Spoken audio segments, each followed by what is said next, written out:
السلام علیکم و رحمت الله و برکاته. دوستان و برادران عزیز، بسیاری ها میگن رقم هاتون یعنی شهر سن پتربورگ یا اینکه یکترینبورگ چه خیلی بیویم دگی جان بسیاری را میفهمونن. من میفهمم مثلا نه پویسک در یوتیوب که در آمده نه پویسک میجقین همجا فراتون قاری صلاح منویسین میبرویه صلاح دین هرچی میبروی نه قاری صلاح یکم گیش میجقیش اینا میبره. اگر پد اگه نبودن پد سر میجقین اینی را میجقین اینا مسکوا اینا رقم هاش پیتر رقم هاش مترو لوبلینو رقم هاش یکترینبورگ رقم هاش نزدیکن اینجا.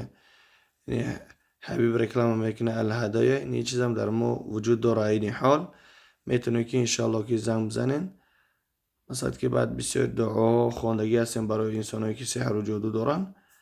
یعنی در بین همه نمود ویدیو هستن میتونید که انشالله که اونجا پیدا بکنین برای انسانایی که درو در کارشون باشه. این سرشان دعا против шайтана из глаза закройте глаза, слушайте до конца. مثلا 30 دقیقه میتونید که انشالله بدرین همین را گوش کنین تا آخیره.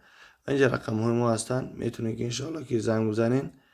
برادرها همیشه در خدمت شهر مسکو، یکترینبورگ، سن پتربورگ، مترو لوبلینا المهم در خدمت هم برادرها.